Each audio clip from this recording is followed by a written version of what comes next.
దేవుని యొక్క 7 మెట్ల ధ్యానములుగా మేము వెళదాం. ఈరోజు దేవుడు చెప్తున్న మాట మొదటి సమూయేలు గ్రంథము 7వ అధ్యాయము 12వ వచనము.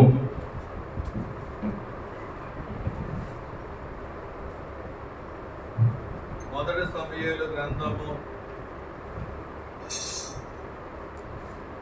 7వ అధ్యాయము 12వ వచనములోంచి దేవుడు మాట్లాడడానికి ఆయన సిద్ధముగా ఉన్నారు. మనం శ్రద్ధగా దేవుని మాటలు ఆలకిందాం. మొదటి సమూయేలు గ్రంథము 7వ అధ్యాయము 12వ వచనము.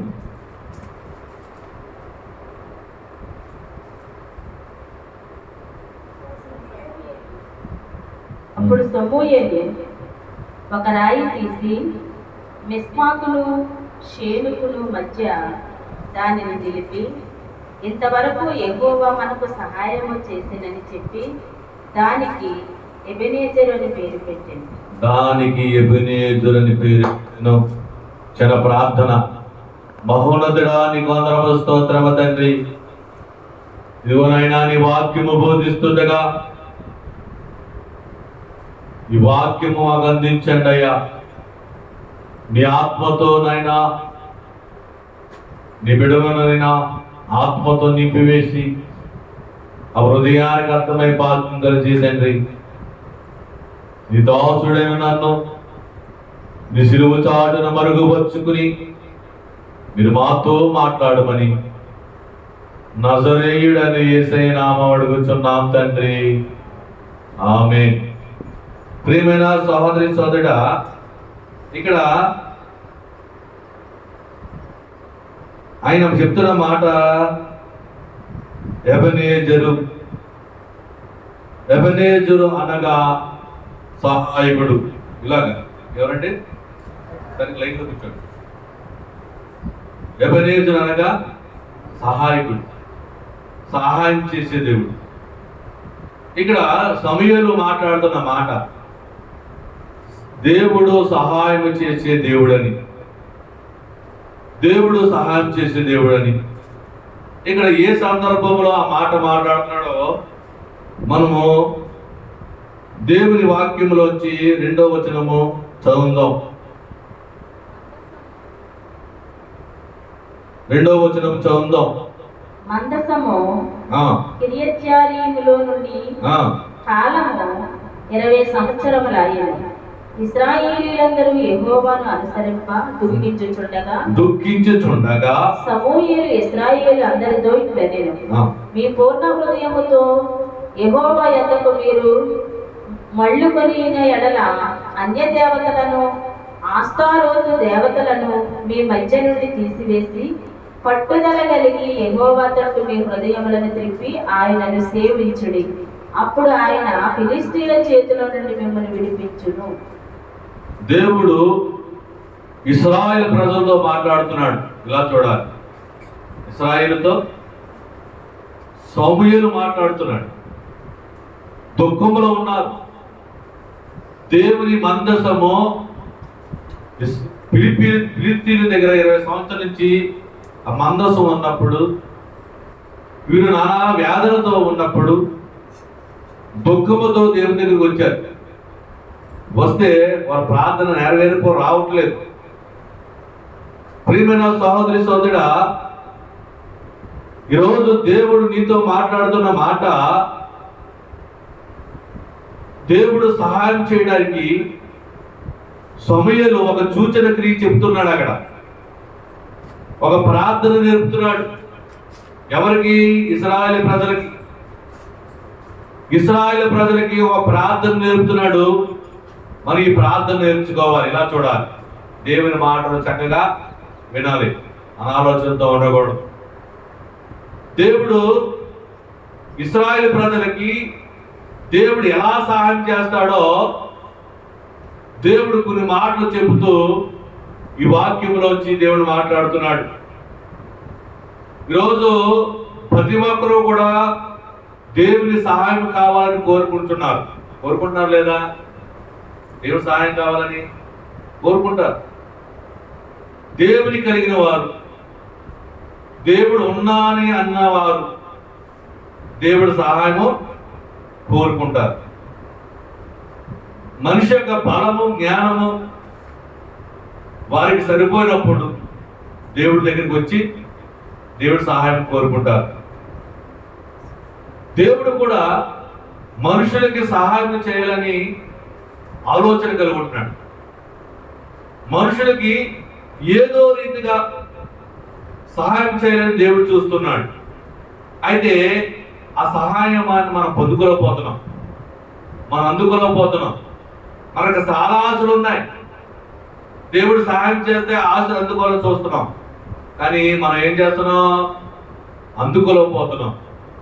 ఈరోజు దేవుడికి సహాయం చేయాలంటే నువ్వు ఎలా ప్రార్థన చేయాలి? ఇశ్రాయేలు ప్రజలకు సహాయం కొరకు సమూయేలు చెప్పిన 5 ప్రార్థనలు, 5 అంశములు ఈరోజు నేర్చుకుందాం. ఈ 5 అంశములు చేసి నువ్వు ప్రార్థన చేస్తే దేవుడు నీకు సహాయం చేస్తాడు.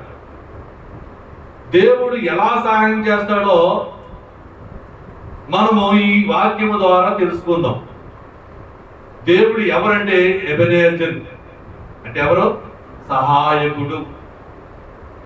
దేవుడు సహాయం చేసేవాడు. సహాయం చేయడానికి మన వైపు చూస్తున్నాడు. మనకు సహాయం చేయడానికి నిరంతరము తహతహలాడుతున్నారు. ఆ సహాయము మనం పొందుకోలేకపోతున్నాం. ఇక్కడ ఇశ్రాయేలు ప్రజలు దుఃఖిస్తున్నారు, ప్రార్థిస్తున్నారు, వారికి సహాయము అందట్లేదు. ఇశ్రాయేలు ప్రజలకు దేవుడు తెలీదా? తెలుసు. ప్రార్థించడం తెలీదా? తెలుసు. దేవుని కొనియాడడం తెలీదా? దేవుని ఏడుకొట్టడం తెలీదా? తెలుసు. కానీ వాళ్ళకి అందట్లేదు సహాయం. ఆ ఫిలిప్పీ దేశస్తుల మీద ఆ ఘోరమైన స్థితిలోకి రాలేకపోతున్నారు. ఆ దుఃఖంతో ప్రార్థన చేస్తుంటే సమూయేలు వచ్చి ప్రార్థన చేయమంటున్నాడండి. ఈరోజు మన అంశము నెరవేరాలంటే ఇక్కడ వచ్చిన నీవు, నీ అంశము, నీ ప్రార్థన అంశం నెరవేరాలంటే నువ్వు చేయవలసిన 5 కార్యములు ఈరోజు చేస్తే దేవుడు తప్పకుండా కార్యం చేస్తాడు. మొట్టమొదటిగా సమూయేలు అంటున్నాడు 3వ వచనములోని, ఇశ్రాయేలు అందరినీ ఇట్లనెను, మీ పూర్ణ హృదయముతో యెహోవా యొద్దకు మీరు మల్లుకొని ఎడలా. ఏమన్నాడండి? ఏమన్నాడు? యెహోవాకి చెప్పాలి. మీ పూర్ణ హృదయముతో యెహోవా యొద్దకి మీరు మల్లిని ఎడలా. మొట్టమొదటి మీరు చేస్తున్నారు ప్రార్థన, మీరు దేవుడిని అడుగుతున్నారు, దేవుడు ఆరాధన తెలుసు. అయితే మీరు పూర్ణ హృదయముతో దేవుని దగ్గరికి మల్లుకోవాలి. పూర్ణ హృదయం అంటే నీ హృదయంలో దేవుడు తప్ప మీరు ఎవరో ఉండకూడదు. దేవుడు తలంపే, దేవుడు ఆలోచనతోనే ఉండాలి. అది దేవుడి పూర్ణ హృదయం. ప్రియమైన సోదరి సోదరు, అక్కడ ఇశ్రాయేలు ప్రజలు 2 మనసులు కలిగి ఉన్నారండి. దేవుడు ఉన్నాడు, లోకము ఉన్నది. వాళ్ళు ఏమీ బాధించలేకపోతే, వాళ్ళు భయం లేకపోతే అక్కడ అన్ని దేవతలను పూజించాలని, అక్కడ ఏదో రకంగా బతికేద్దామని చూస్తున్నారు. వాళ్ళ బాధను బట్టి దేవుని దగ్గర ప్రార్థిస్తున్నారు వచ్చారు తప్ప పూర్ణ హృదయంతో రాలేదు, బాధతో వచ్చారు. ప్రియమైన సోదరి సోదరుడా, యాకోబు పత్రికలో దేవుడు మాట్లాడిన మాట దినమనుష్కులై ఉండకడి అంటే 2 మనసులు కలిగి ఉండొద్దు. ఏమన్నాడంటే 2 మనసులు కలిగి ఉండొద్దు. 2 యజమానుల దగ్గర నువ్వు దాసుడిగా ఉండలేవు. 2 యజమానుల దగ్గర నువ్వు దాసుడిగా ఉండగలవా? ఒక డ్యూటీ చేస్తా 2 డ్యూటీలు చేయగలవా? 2 మనసుల మీద నువ్వు ఉండకూడదు. ప్రియమైన సోదరా, సిరికిని దేవునికి 2 ఉండకూడదు. సిరి అంటే డబ్బు. సిరి ఎక్కడ, డబ్బు ధనం ఎక్కడ ఉందని మనసు అక్కడ ఉంటుంది. రెండు మనసులు నువ్వు కలిగి ఉంటే అది ఒక పని అవ్వదు. ప్రియమైన సోదరి సోదరుడా, ఇక్కడ పూర్ణ హృదయముతో దేవుడిని నన్ను ప్రార్థించమని దేవుడు చెప్తున్నాడు. అక్కడ ఇశ్రాయేలు ప్రజలు, మీకు రెండు మనసులు కలిగి ఉన్నాయి, మీరు ఎలా ఉండాలంట?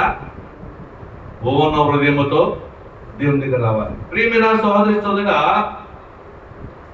దేవుడు నీతో మాట్లాడుతున్న మాట ఇక్కడ మనము ఆలోచించాలి. లూకా సువార్త 9వ అధ్యాయము 57వ వచనంలో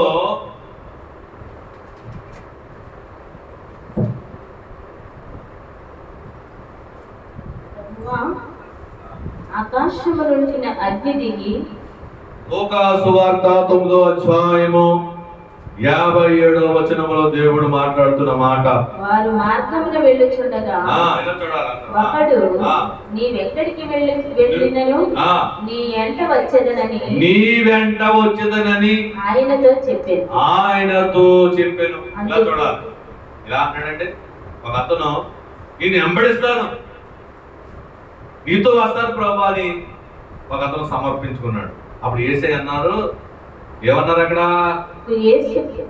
అప్పుడు యేసు నక్కలకు బొరియలను ఆకాశ పక్షులకు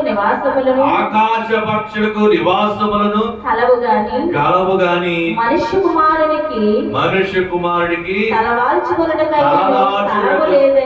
తలదార్చుటకు స్థలము లేదని అతనితో చెప్పి మరొకటితో చెప్తున్నాడు యేసు ప్రభువారు. ఆయన మరొకనితో నా వెంట రమ్మని చెప్పాను. అతడు నేను వెళ్ళి మొదట నా తండ్రిని పాతి పెట్టి వచ్చుటకు సెలవిమ్మని చెప్పాను. ఇక్కడ ఏమన్నాడంటే, రాను అంటలేదు ఒక్కొక్కడు, వస్తాను కానీ నా తండ్రి పాతి పెట్టి వస్తాను. దేవుడు కావాలి, లోకం కావాలి. ఎవరు కావాలండి? చెప్పాలి. దేవుడు కావాలి, వస్తాను కానీ నా తండ్రిని పాతి పెట్టి వస్తానని అక్కడ ఆ వ్యక్తి సెలవిస్తున్నాడు. చాలా జాగ్రత్తగా గమనించాలి. దేవుడు కావాలంటే దేవుడిలో మన మనసులోనే ఉండాలి. మనం ప్రార్థన చేసుకుంటాం కానీ మన ఆలోచనలు ఏవో తిరుగుతుంటాయి. మనస్సు ఒలికిన ఉండకూడదు. ఎలా ఉండకూడదండి? అంటే ఏంటి? మనస్సు ఒలికిన మను అంటే ఏంటి? చెప్పాలి. మను అంటే ఏంటి? మీకు తెలుసు. మనువు అంటే పెళ్ళి. మనువు అంటే ఏంటండి? పూర్వకాలం మనువు. మనస్సు దిక్కున ఉండకూడదు. అది సాఫీగా సాగదు. నీ శరీరం ఇక్కడే ఉంటుంది కానీ నీ మనసు అక్కడ తిరుగుతుంటుంది. ప్రార్థన చేసుకుంటాం కానీ ఆలోచన ఎదుగో తిరుగుతుంటాయి. రెండు మనసులు ఉండకూడదు. నువ్వు ప్రార్థన చేసినప్పుడు ప్రార్థనతోనే దేవుడితో ఉండాలి. ఇశ్రాయేలు ప్రజలకు ప్రార్థన తెలుసు కానీ ప్రార్థన సరి చేసుకోలేకపోతున్నారు. ప్రవక్త అయిన సమూయేలు వచ్చి, మీరు పూర్ణ హృదయముతో ఆయన తట్టు తిరిగిన ఎడలా అని ఎబెనేజరు నీకు సహాయం చేస్తాడు. ఆయన సహాయం చేయడానికి సిద్ధంగా ఉన్నాడు. నీ ప్రార్థన నీ పూర్ణ హృదయముతో లేదు, రెండు మనసులతో ఉన్నావు. లోకముంది, ప్రభువు కావాలి. సేవకులు ఉన్నారు, కొంతమంది సేవ చేయాలని ఆశ ఉంటుంది, సేవలో నడుస్తారు కానీ వెనక్కి చూసి లోకంలో ఉన్న సరదాలు కూడా అనిపించాలనుకుంటారు. కుదరదు. సేవతో చేసే నువ్వు లోకం వదిలేయాలి, లోక సరదాలు వదిలేయాలి, లోకంలో ఉన్న ఆ యొక్క కార్యాలను వదిలేసుకుని దేవుని వైపే తిరగాలి. ఎందుకు సేవ అభివృద్ధి రాకపోవడం కారణము? సంఘాల అభివృద్ధి రావడం కారణం ఏంటంటే రెండు మనసులు కలిగి ఉన్నారు. దేవుడు సేవ కావాలి, లోక ఆనందము కావాలి.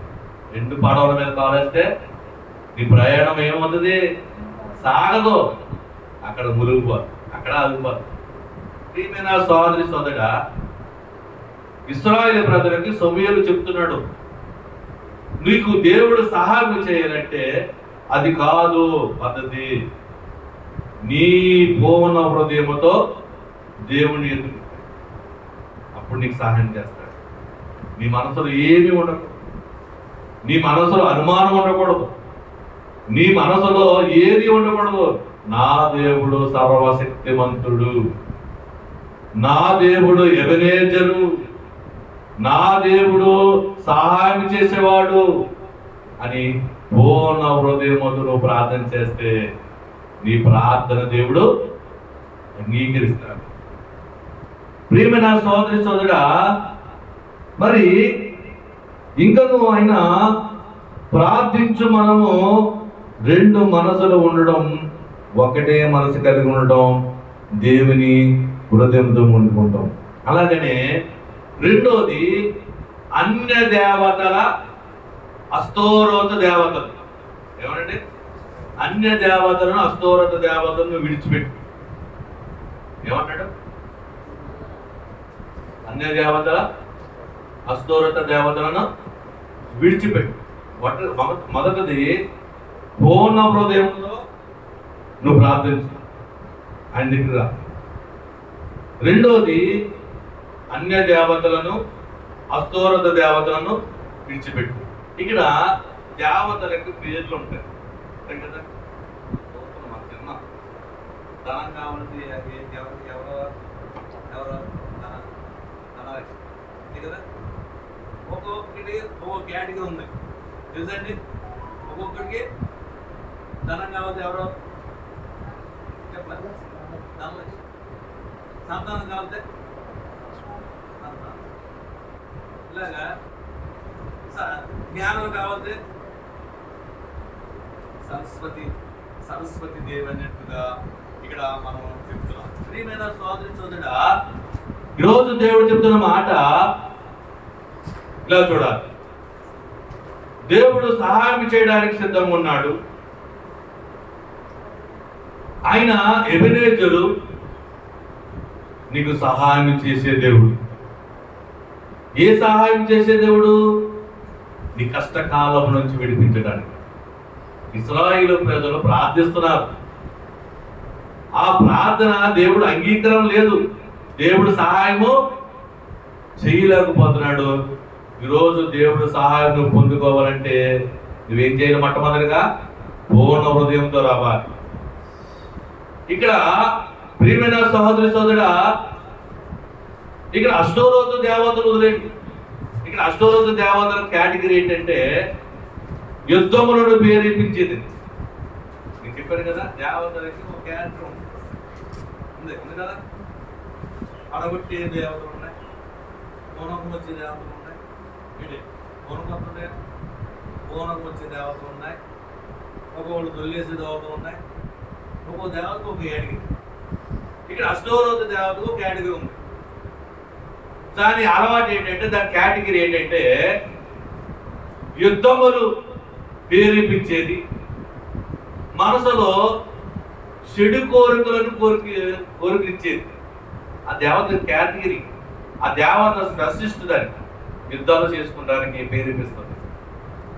అవి వదిలేసారండి అని దేవుడు అక్కడ సమూయేలుతో మాట్లాడుతున్నాడు. చాలా మంది గోరుతో పీలుకుని గొడవ తెచ్చుకుంటారా? వాళ్ళు ఎవరంటే అష్టోరత దేవత పిలవ. అష్టోరత దేవత ఎవరంటే లూసిఫర్. సమాధానకర్త గలవారు ధన్యులు, వారు దేవుని పిల్లలు. అంతే కదండి. సమాధానకర్త గలవారు,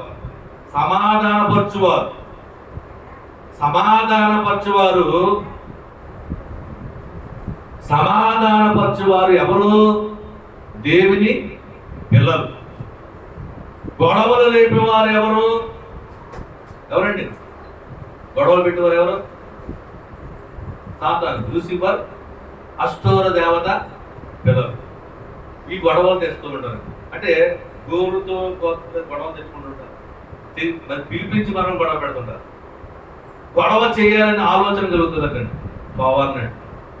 సోవారు ఏం చేస్తుంది?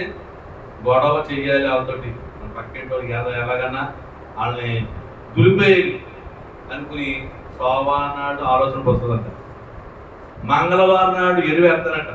ఏంటి? గొడవ. ఏంటి? బుధవారం నాడు నీళ్ళు వేస్తారంట. అంటే గొడవలు పెంచుకుంటారు. ఏంటండి? సోమవారం నాడు ఆలోచన వస్తుంది, వీడితో ఎలా గొడవ పెట్టుకోవాలి అని. సోమవారం ఏం చేస్తారు? ఆలోచన చేస్తారు. మంగళవారం నాడు ఆ యొక్క గొడవకి ఎరువేస్తారట. మంగళవారం ఎరువేసి బుధవారం నాడు నీళ్లు పోస్తారట. అంటే పెంచుతారు గొడవని. గురువారం శుక్రవారం అది వ్యాపగా పెరిగి శనివారం నాడు ముఖం మీద వేసేస్తారంట గొడవని. అంటే గొడవలు పెట్టేవారు కొంతమంది ఉన్నారు, లేకుండా లేదు, ఉన్నారు కదండి. చిన్న గొడవలు తెస్తారు. మాట అంటే గొడవ కోసం చూస్తుంటారు. వాళ్ళు ఎవరంటే అస్తోరోతు పిల్లలు. సమాధానపరిచేవారు ఎవరంటే దేవుని పిల్లలు. పోతే పోనేలే, ఆ ఎంగిరి నీళ్ళే కదా ఇలాగేసింది పోనే, ఆ నీళ్లు మన గుమ్మలోకి వచ్చి పోనే అనుకునేవారు ఎవరంటే దేవుని పిల్లలు. ఒక ఎంగిలి మీద గిల వచ్చిందంటే గొడవ పెడదామని చూసేవాళ్ళు అస్తోరోతు పిల్లలు. ఆ మనసును తీసేయండి. దేవుని సన్నిధికి వచ్చినప్పుడు ఆ గొడవ తీసే, ఆ ఆలోచన తీసే. నువ్వు సమాధానపరిచే పిల్లలుగా ఉండాలి, దేవుని పిల్లలుగా. ప్రియమైన సోదరి సోదరుడా, ఇక్కడ దేవుడు చెప్తున్న మాట, నువ్వు ఎలా ఉన్నావు? సమాధానపరిచేవారు ఉన్నావా? గొడవలు రేపేవారు ఉన్నావా? ఒకసారి ఆలోచించుకో. పోతే పోనీలు అనుకున్నావా? ఈ గొడవలు ఎందుకు లేనుకున్నావా? ప్రియమైన సోదరి సోదరుడా, ఎలా గొడవలు పెట్టేవారు ఉంటే నేను ఎవరమంట? అస్తోరోత పిల్లలు. మూడవది, పట్టుదలతో ప్రార్థనతో నా వైపు తిరగండి. ఏమంటాడండి? పట్టుదలతో అన్నాడు అక్కడ. పట్టుదలతో నా వైపు తిరగండి. పట్టుదల అంటే ఒక ప్రార్థన చేస్తున్నాం, ఒక అంశం పెట్టుకుని వచ్చావు, అంశాన్ని నెరవేర్పులాగా తీసుకురావాలి. అంశం నెరవేరే వరకు నువ్వు ప్రార్థన వదలకూడదు. అది పట్టుదల ప్రార్థన. యాకోబు రేపులో దేవునితో ఆ రాత్రంతా పోరాడాడండి. ఎలాగని? నీవు నన్ను దీవిస్తేనే కానీ నిన్ను పోనివ్వను. ఏంటండి? ఈ రాత్రి నన్ను దీవిస్తేనే కానీ నేను వదలతండని పట్టుదలతో ప్రార్థన చేసేవాడిగా ఉన్నాడటండి. ప్రియమైన సోదరి సోదరుడా, ఈరోజు దేవుడు నువ్వు ప్రార్థన ఎలా చేయాలో నేర్పుతున్నాడు. ఇశ్రాయేలు ప్రజలకు ప్రవక్త అయిన సమూయేలు చెప్తున్నాడు, అయ్యా ఇశ్రాయేలు పెద్దలు, మీ హృదయములో పూర్తిగా మార్చుకుని దేవుని వైపు తిరిగితే దేవుని ప్రార్థన ఆలకిస్తాడు. 2, అన్య దేవతలను, అష్టోరత దేవతలను వదిలేసుకుని నువ్వు దేవుని అడిగితే దేవుని మాట ఆలకిస్తాడు. 3, పట్టుదలతో ప్రార్థన చేయి. నీ ప్రార్థన నెరవేర్చి వరకు నువ్వు పట్టుదలతో ప్రార్థన చేయి, పట్టు విడవకుండా. యాకోబు చేసిన ప్రార్థన, యాకోబు చేసాడు ప్రార్థన. దేవుని పినవేసుకుని దేవునితో మాట్లాడి పోట్లాడి ఆ రాత్రి అంతా పోట్లాడాడు దేవుడితోని. దేవుడు మరి సహాయం చేశాడండి యాకోబుకి. చేశాడు కదా? చేశాడు. అలాగనే ప్రియమైన సోదరి సోదరుడా, కీర్తనలు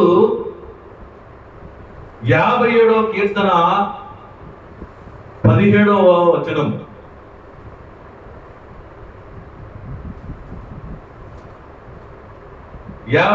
సంకీర్తన 17వ వచనం.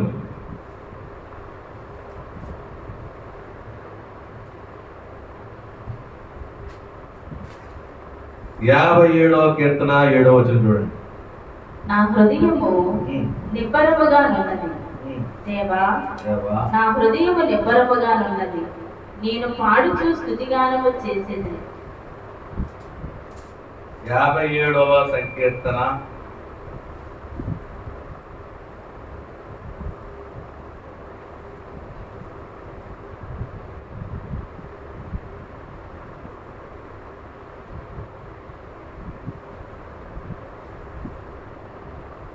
దేవుడు మాట్లాడుతున్న మాట, ప్రియమైన సహోదరి సోదరుడా, 57వ సంకీర్తన మనం చూద్దాం.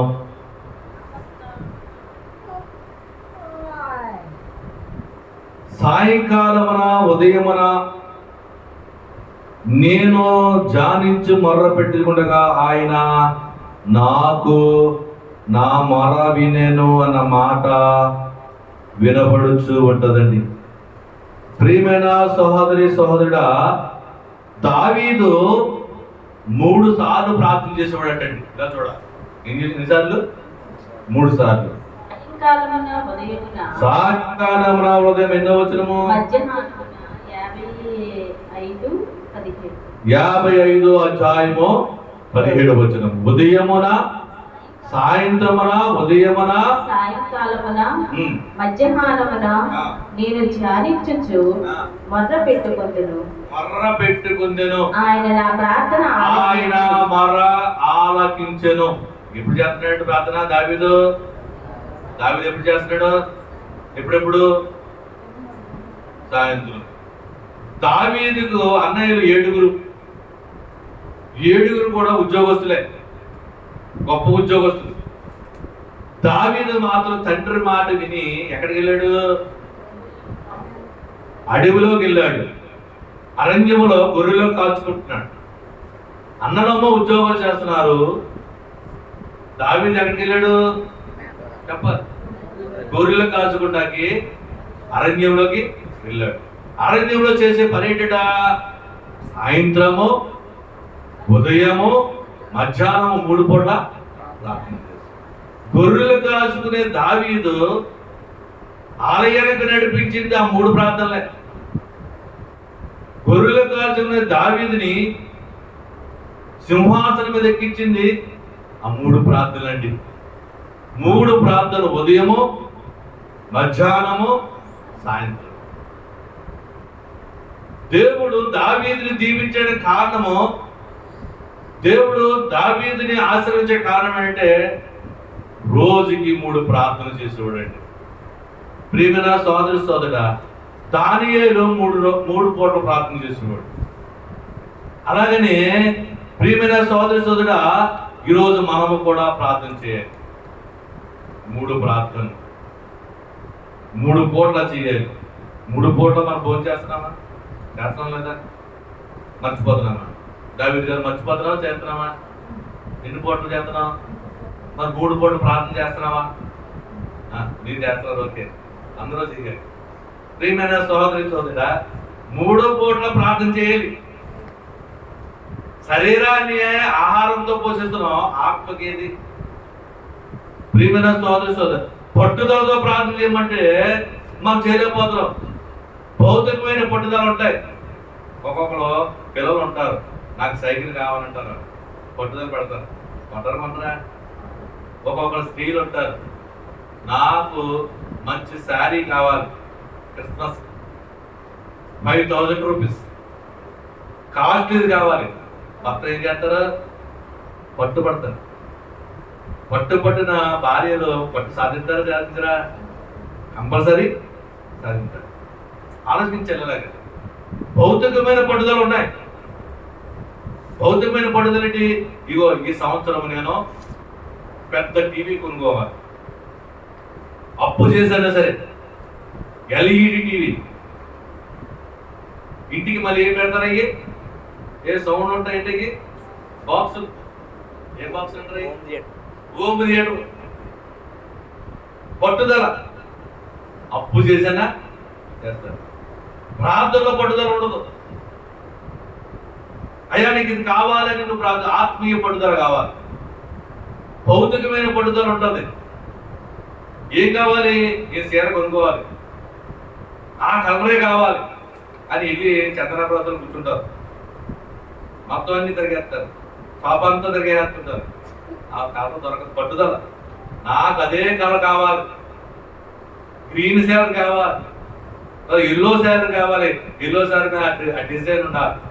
ఆ డిజైన్ లేదండి, ఇదిగోండి ఎల్లో శారీ, ఈ డిజైన్ కాదండి వేరే డిజైన్ అని ఏం చేస్తారో చందనాభ్రత షాప్ అంతానే విరగబెట్టేసి అంత పెట్టేసి ఆఖరికి 4-5 గంటలు చూసిన తర్వాత ఒక శారీ తీసుకుంటారు.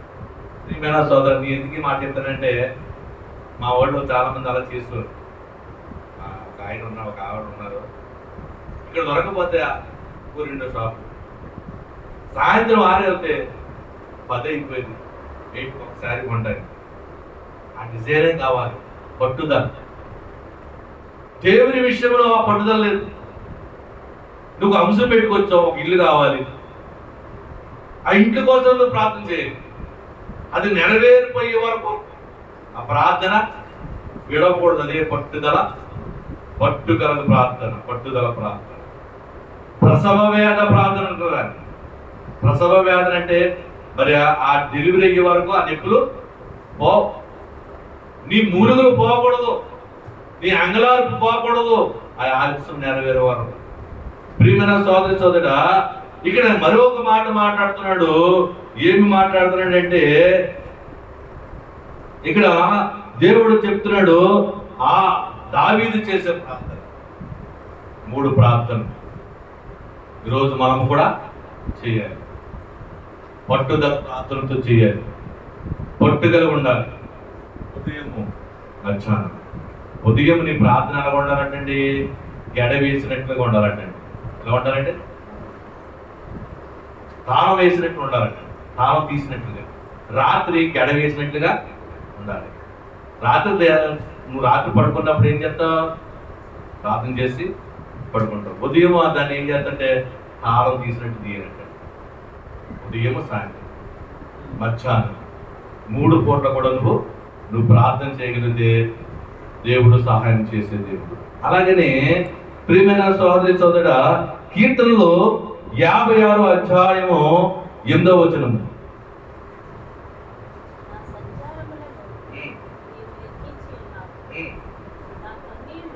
నా కన్నీళ్లు నీ బుడ్డిలో ఉంచబడినవి, అవి కవినిలో కనబడును కదా. ఇలా చూడండి, ఇలా చూడండి ఏమన్నాడో, నీ కన్నీళ్లు బుడ్డిలో దాచబడి ఉన్నవి, కవినిలో అవి రాయబడి ఉన్నాయి కదా.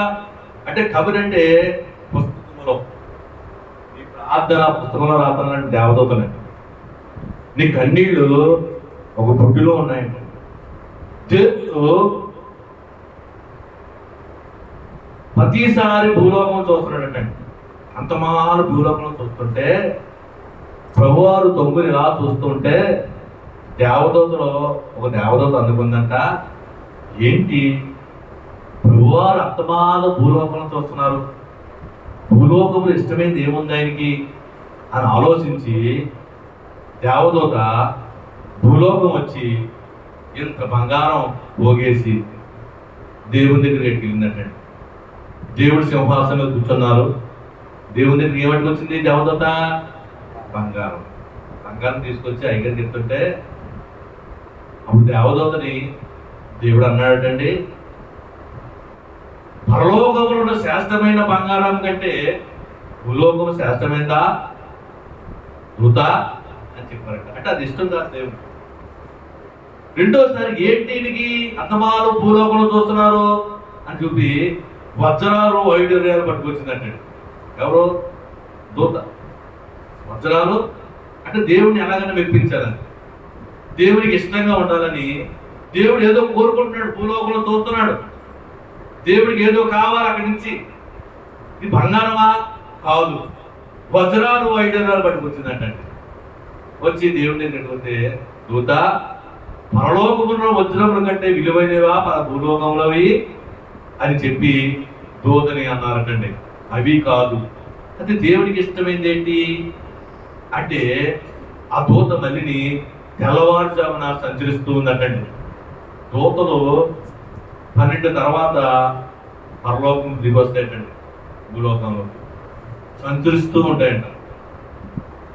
ఆ దూత ఏంటి దేవుడికి ఇష్టమని సంచరిస్తూ ఉంటే, ఒక భక్తుడు మోకరించి ప్రార్థన చేసుకుంటూ కన్నీళ్లు కార్చు ఆ చెంపలంట కారి ఆ గడ్డం వైపు నుంచి కిందకి కారుతుంటే ఆ దేవదూత వచ్చి దోషులు పట్టిందంటండి. దోషులు పడితే ఆ కన్నీళ్లు కార్చాడంట ఆ భక్తుడు. ఆ కన్నీళ్లు దోషులతో పరలోకం తీసుకెళ్ళి ప్రభువా, ఎందుకంటే ఆ ప్రభువారు దోషులు పెట్టారంట. ఎందుకు ప్రభువారు భూలోకంలో చూస్తున్నారంటే, ఎవరైతే కన్నీళ్లు కార్చుతున్నారో, ఎవరైతే కన్నీళ్లు కార్చి ప్రార్థిస్తున్నారో వారి కోసం చూస్తున్నాడు దేవుడు. ప్రియమైన సోదర సోదరుడా, మనం ప్రార్థన చేసేటప్పుడు మన కన్నీళ్లు రావాలి. ఎప్పుడు వస్తాయి కన్నీళ్ళు అంటే, నీ హృదయమును పశ్చాత్తాపంతో దాన్ని ప్రార్థిస్తున్నప్పుడు వస్తుంది. ఈ కన్నీళ్ళ ప్రార్థన ఏం చేస్తుందంట, ఇప్పుడు ఏరు నీళ్లు ఉన్నాయి, ఏట్లో నీళ్లు రాళ్ళు ఉంటాయి. ఆ రాళ్ళు ఎలా ఉంటాయి? నున్నంగా ఉంటాయి. నున్నంగా ఉంటాయి, ఉండవండి, నున్నంగానే ఉంటాయి. ప్రియమైన సోదరి సోదర, ఏరు పారుతుంటే నీళ్లు ఎలా ఉంటాయి? రాళ్ళు ఎలా ఉంటాయి? నున్నంగా ఉంటాయి. అది కన్నీళ్ళు ప్రార్థన నీ హృదయాన్ని నునుపు చేసేస్తుందండి. నువ్వు కన్నీళ్ళు చేసే ప్రార్థన నీ కాఠిన్యమైన నువ్వు హృదయాన్ని నునుపు చేసేస్తుందంట.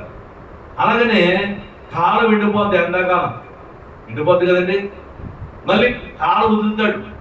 ఆ వదిలేటప్పుడు ఆ నీళ్ళు వచ్చేటప్పుడు చెత్త అంతా కొట్టుకొస్తుంటుందండి. చెత్త, ఆ చెత్త అంటే నీళ్ళు వచ్చినప్పుడు ఏమవుతుంది? చెత్త కొట్టుకుపోతూనే ఉంటుంది. నువ్వు కన్నీళ్లు కార్చినప్పుడు నీ హృదయంలో ఉన్న చెత్త అంతా ఏమైపోద్దట? కొట్టుకుపోతుంది.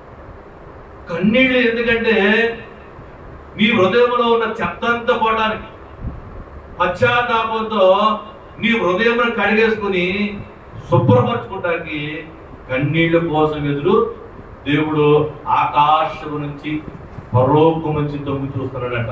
అదవుతుందా? ఎందుకు కన్నీళ్ళ ప్రార్థన దేవుడు చూస్తాడంటే, నీ కాఠిన్యాన్ని తగ్గించుకుని నునుపు చేసుకోవడానికి, నీ యొక్క హృదయంలో ఉన్న చెత్త ఆలోచనలు, చెడు ఆలోచనలు తీసివేసేయడానికి ఈ యొక్క ప్రార్థన అవసరమని దేవుడు చెప్తున్నాడు. ప్రియమైన సోదరి సోదరుడా, 3 చెప్పాడు. 4వది మనం చూద్దాం. అపోస్తుల కార్యము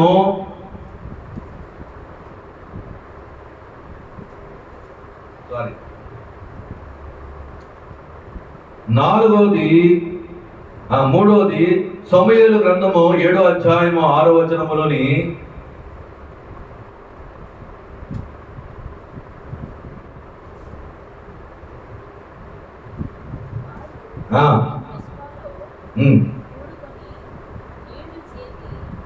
మిస్పాలో కూడుకుని నీళ్లు చేది యెహోవా సన్నిధి కుమ్మరించి ఆ దినమున ఉపవాసం ఉండి యెహోవా దృష్టికి మేలు మేము పాపాత్ములని ఒప్పుకుని.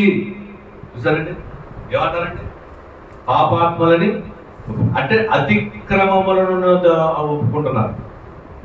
ఇక్కడ సమూయేలు ఇశ్రాయేలు ప్రజలతో చెప్తున్నాడు. ఇప్పుడు దేవుడు నీకు చెప్తున్నాడు, దేవుడు నీకు సహాయం చేయాలంటే, ఒక ఎబెనేజరుగా ఉన్న దేవుడు నీకు సహాయం చేయాలంటే మొట్టమొదటిగా మీ పూర్ణ హృదయముతో రావాలి. అంటే ఒకే మనసు ఉండాలి.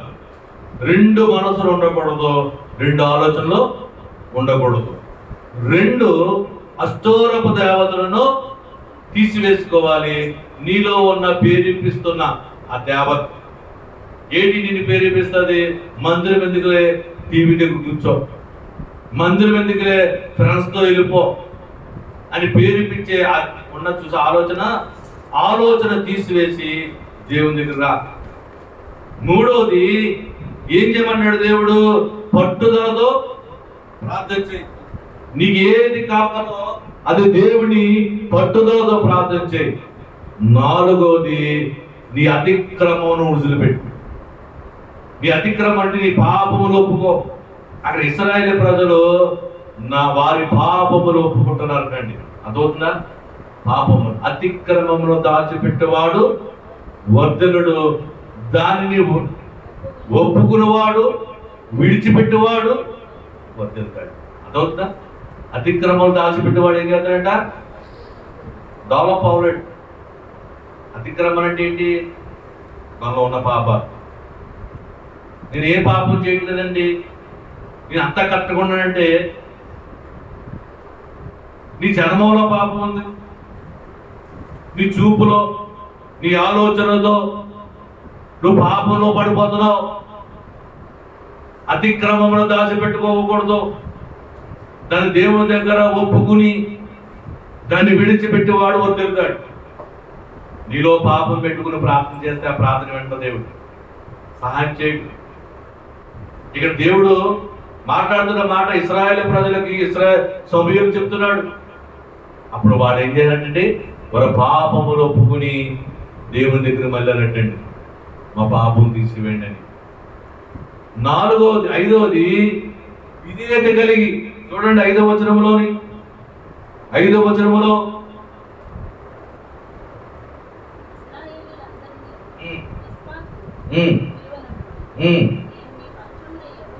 నేను మీ పక్షమున ప్రార్థన చేయని చెప్పగా వారందరూ కూడా ఏం చేయాలంటే మిస్బాకి వచ్చారు.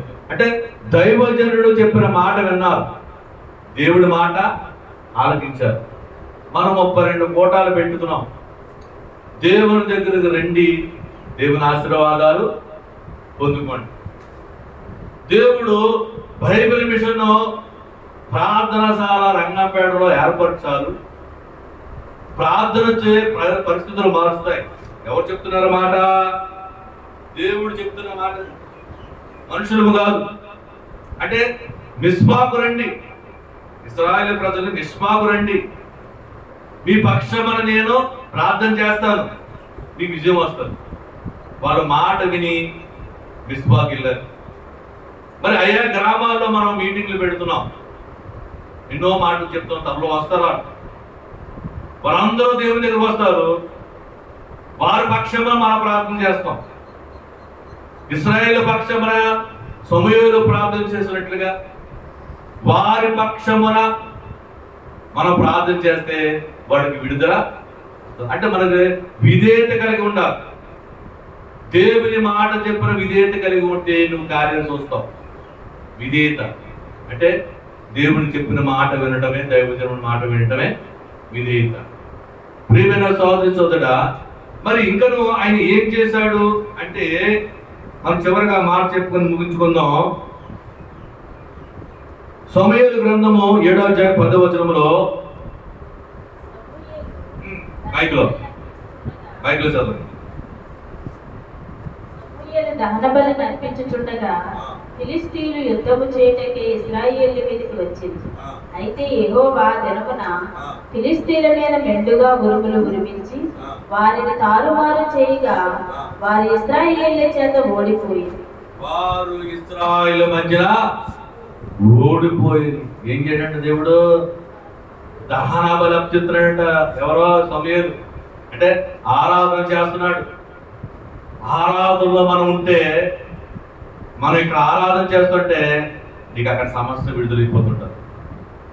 ఇక్కడ ప్రార్థన చేస్తుంటే నువ్వు ఏ సమస్యలో వస్తున్నావో, ఏ ఆర్థిక సమస్యలో వస్తున్నావో అక్కడ సమస్య విడిపోతుంది.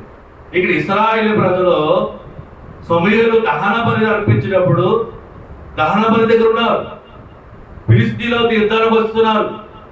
ఇక్కడ చేసిన ఆరాధన దేవుడు ఏం చేశాడు? అక్కడ వారి మీద ఉరుములు కురిపించి వారిని తారుమారు చేసి ఇశ్రాయేలు ప్రజలకు విజయించాడు. యుద్ధము చేయకుండా. నాయన ఈరోజు నీ ప్రార్థన, ఇక్కడ చేసే ప్రార్థన నీ సమస్యల మీద పోరాడుతుంటదండి. ఉరుములు కురిపిస్తాడు దేవుడు, మెరుపులు కురిపించి ఏ సమస్యతో వచ్చావో ఆ సమస్యను విడిపించడానికి దేవుడు ఏం చేస్తాడు? ఉరుములు ఉరిపించి నీ కార్యము జరిగేలా చేస్తాడు. దేవుడు ఎబెనేజరు, నీకు సహాయం చేసే దేవుడు. అయితే నువ్వు ఎలా చేయాలి ప్రార్థన అన్నది 5 విషయాలు చెప్పాడు దేవుడు. చెప్పండి 5 విషయాలు. 1, ఏం చేయమన్నాడు దేవుడు? చెప్పాలి. 1 ఏం చేయమన్నాడు? దావీదు గారు చెప్పాలి. వినాలి కదా. ఏం చేయమన్నారు? మొదట ఏం చేయమన్నాడు దేవుడు? సమూయేలు ఇశ్రాయేలు ప్రజలు ఏం చేయమన్నాడు? మొట్టమొదటిగా ఏం చేయమన్నాడు? మీరు పూర్ణ హృదయంతో మరలండి. ఏమన్నాడండి? పూర్ణ హృదయంతో మరలండి. మీరు 2 మనసులు కలిగి ఉన్నారు. మీరు ప్రార్థన చేస్తున్నారు, ఆరాధన వస్తున్నారు, దేవుడు అంటే మీకు తెలుసు. కానీ 2 మనసులు కలిగి ఉన్నారు. 2 మనసులు కలిగి పనిచేయదు, ఏక మనసు కలిగి ఉండండి. పూర్ణ హృదయంతో మరలండి అన్నాడు. రెండోది ఏం చేయమన్నాడు? అన్య దేవతలను, అష్టోరథ దేవతను వదిలేయండి. అష్టోరథ దేవతల గుణాలేంటి? యుద్ధమును ప్రేరేపించేది, అంటే గొడవలో పూసిగలిపేది, కోరుకులను కోరుకునేది, ఆశలు కలిగించేది. అవి పక్కన పెట్టేయి. మూడవది ఏం చేయమన్నాడు? పట్టుదలతో ప్రార్థన చేయండి. దేవుడు నీ ప్రార్థనని నీ కార్యం చేస్తాడు. 4వది ఏం చేయమన్నాడు దేవుడు? ఏం చేశాడు? వాళ్ళు మిస్పాకు రమ్మన్నాడు దేవుడు. సమూయేలు మిస్పాకు రండి అంటే వారు ఎక్కడికి వచ్చారు? విధేయతతో మిస్పాకు వచ్చారు. వారు ప్రార్థించారు. 5వది ఏం చేయమన్నాడు? వారి పాపములు ఒప్పుకోండి. మీరు పాపములు ఒప్పుకోండి అని చెప్తే వారు ఏం చేశారు? పాపములు ఒప్పుకున్నారు. వారు దహన బలి దగ్గర ఉన్నారు. వారు దహనము చేస్తే అక్కడ కార్యం చేశాడు. ఎన్ని మాటలు అయ్యి? 6 మాటలు అయ్యాయి. చెప్పండి. మొదటిది ఏంటి? చక్క చెప్పండి. మొదటిది ఏంటి? చెప్పాలి గట్టిగా. పూర్ణ హృదయముతో. 2, అన్య దేవతలను వదిలి అష్టోరథ దేవతల మనసును తీసేయి. గొడవ ఉన్న మనసును తీసేయి. ఆశలు కలిగించే మనసును తీసేయి. నువ్వు దేవుని ఎరుగుతుంది అని చెప్పాడు. 3వది ఏం చేయమన్నాడు? పట్టుదలతో ప్రార్థన చేయి. 4వది ఏం చేయమన్నాడు? విధేయత కలిగిరా. దేవుడు ఏం చెప్తుంది చేయి. విశ్వాకు రండి. మా సమూయేలు చెప్పాడు, విశ్వాకు వచ్చారు. విశ్వాకు వచ్చి ఏం చేయమన్నారు? పాపములు ఒప్పుకో, నీ అపరాధములు ఒప్పుకో, అతిపెట్టను అన్ని పాపములు ఒప్పుకొని నువ్వు దేవుని దగ్గర నీతిగా ఉండని చెప్పాడు. 6వది దహన బలి అర్పించినప్పుడు వారు ఆరాధనలో ఉన్నారు. వారి ఆరాధన ఏం చేసిందంటే అక్కడ కార్యం చేసింది. నువ్వు ఇక్కడ ప్రార్థన చేస్తే నీ కార్యం జరుగుతుంటాయి. ప్రియమైన సోదరి సోదరా, ఈరోజు 6 మాటలు చెప్పాడు దేవుడు. ఈరోజు నువ్వు దేవుని సహాయం పొందుకోవాలనుకుంటే నువ్వు 6 మాటలు నువ్వు చేస్తే దేవుడు కార్యం చేస్తాడు. 6 మాటలు కష్టమా? ఎక్కడైనా కొనాలా? మన సేవించినాయి మనం చేయగలిందే. నువ్వు వచ్చినప్పుడు 2 ఆలోచనతో రాకూడదు, ఒకే ఆలోచనతో ఉండాలి. గంట అయినా 2 గంటలు నీకు ఉన్నప్పుడు దేవుని తలంపుతో ఉండాలి తప్ప ఇంటికాడ ఇల్లేమైపోయింది, లేకపోతే అక్కడ ఏమైపోయింది, వాళ్ళు ఏం చేస్తున్నారు, వీళ్ళు ఏం మాట్లాడుకుంటున్నారు అన్న ఆలోచనతో ఉండకూడదు. ఎలా ఉండకూడదండి? 2 మనసులు ఉండకూడదు. 2వ మనసు ఏముంటుంది? దేవుని మనసు కాబట్టి ఇంకో 2వ మనసు ఏముంటుందండి? ఇంటికాడ ఏమవుతున్నారు, వాడేమనుకున్నాడు, ఆ మట్టి పనిలో ఏమైంది, ఆ మట్టి పని చేస్తున్నారా, ఆ చెరువు తవ్వుతున్నారా, లేకపోతే అతను ఏమనుకుంటున్నాడు, ఈ ఆలోచన ఉండకూడదు. 2వది నీలో ఆశ ఉండకూడదు, నువ్వు యేసు వైపే చూడాలి. 3వది నీ అంశం నెరవేరే వరకు పట్టుదలతో దేవుని దగ్గర రావాలి. ఈ ప్రార్థనశాలకు నువ్వు పట్టుదలతో దేవుని దగ్గరకు వస్తే ఆ పట్టుదల ప్రార్థన నీ దేవుడిని కార్యం చేస్తాడు. 4వది విధేయత కలిగి ఉండాలి. పట్టుదలతో రమ్మన్నాడు దైవజనుడు. నువ్వు రావాలి, విశ్వాకి నువ్వు ప్రార్థించాలి. విశ్వాకి వచ్చిన నీవు, ప్రార్థనకు వచ్చిన నువ్వేం చేయాలి? పాపములు ఒప్పుకోవాలి, ఆరాధనలో నువ్వు ఉండాలి. అప్పుడు ఆ కార్యము జరుగుతుంది. ఈ 5 విషయం నువ్వు చేస్తే దేవుడి పక్షంలో పోరాడి ఈ కార్యం చేస్తాడు.